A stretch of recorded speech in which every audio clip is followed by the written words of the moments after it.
18 ou 10,50 m de longueur de coque?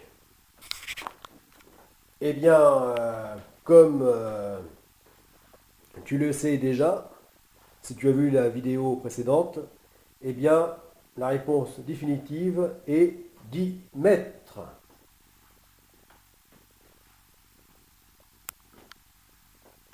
Voilà, 10 mètres.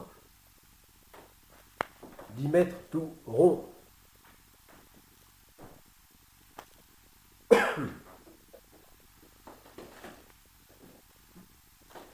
Voilà. Donc, tu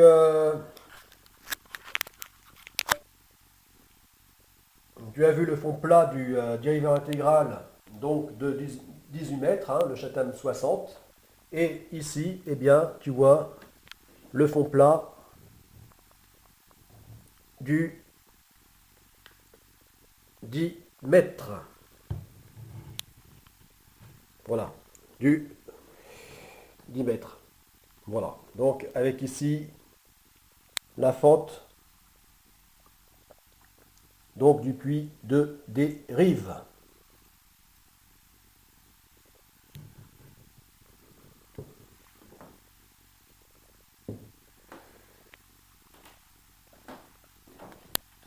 Voilà. Alors, en termes de confort, eh bien, notamment, là où j'avais à gagner, c'était pour ce qui était le cockpit, hein, qui est la zone de vie. Voilà, la zone de... Donc, au quotidien, de vie à l'extérieur du voilier, hein, sur le pont. Voilà, donc qui est le cockpit.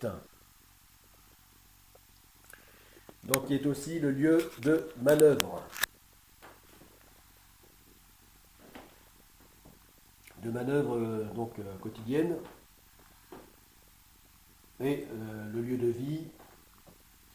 Voilà, donc c'est pour toutes ces raisons que sur un voilier de croisière, on a tout intérêt à disposer d'un vaste cockpit. D'autant plus que dans le cadre de la Stago, eh bien, donc de cette immense navigation, eh bien, il est prévu d'équiper le cockpit d'une mini cage de musculation.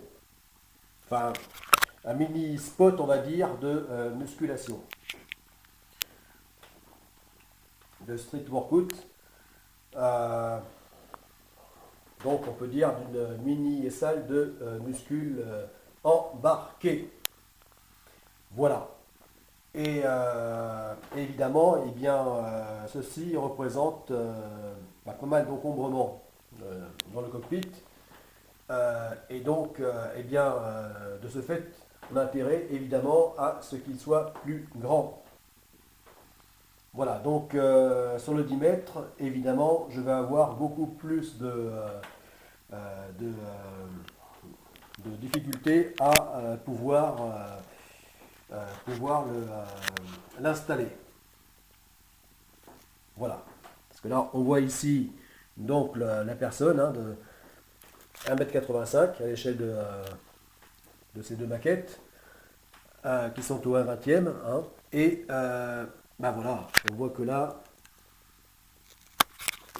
le cockpit a beau être vaste là par rapport à la longueur du voilier, hein, puisque je l'ai même allongé par rapport aux plans initiaux. Eh bien, il reste tout petit, évidemment, à côté de celui du 18 mètres. Voilà. Voilà.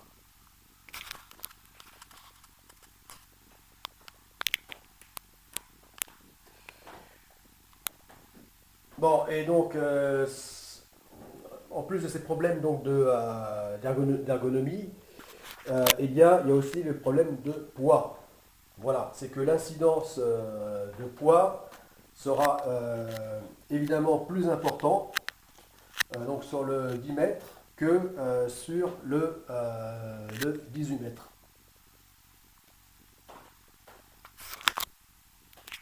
Hein, puisque le 10 mètres, son déplacement maximum à pleine charge sera de 9 tonnes et devra en aucun cas les dépasser, donc en navigation en haute mer, alors que le 18 mètres, eh bien, son déplacement à pleine charge est enfin donc son poids total est de 22 tonnes. Voilà, donc à partir de là, eh bien, donc une même enfin, installation identique donc de mini-spot de street workout musculation, eh bien forcément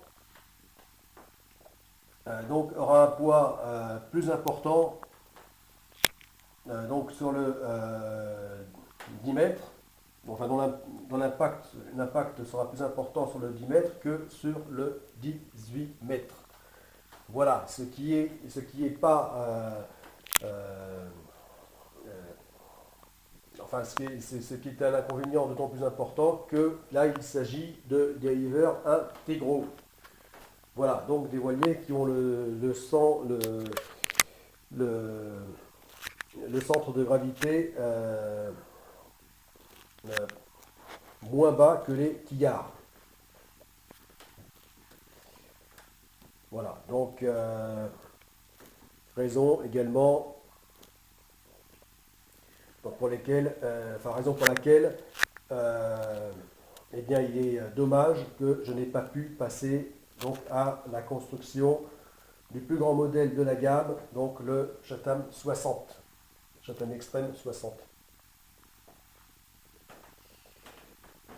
Bon, bah, tant pis, hein. Donc,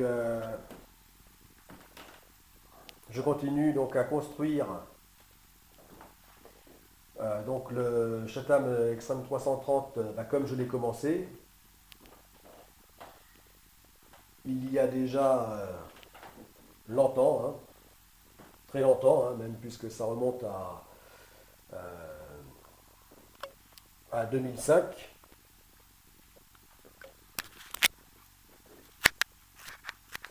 Voilà, 2005 que j'ai commencé donc à le construire. Le tout début de construction, hein, c'est-à-dire la découpe des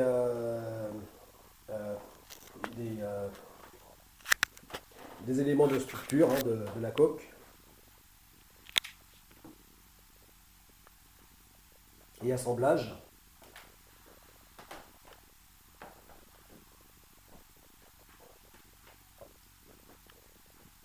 Voilà, assemblage afin de former la structure du voilier, qui maintenant, depuis trop longtemps aussi, se trouve donc sur le site de construction.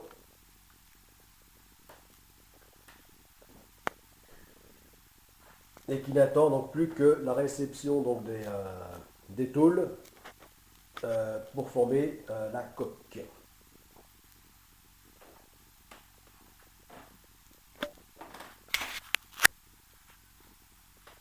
Voilà.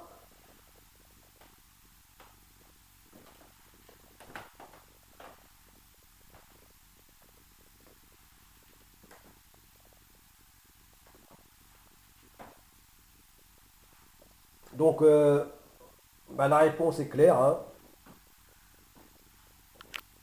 Donc le petit voilier océanique de la première phase, GA Pakicetus, eh bien, sera long de 10 mètres. Ni plus, ni moins. Hein, de longueur de coque.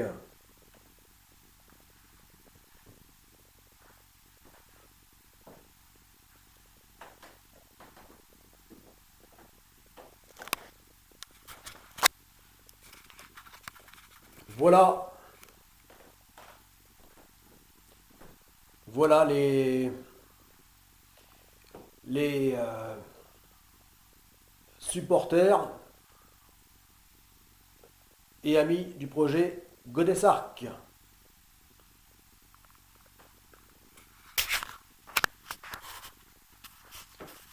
A plus!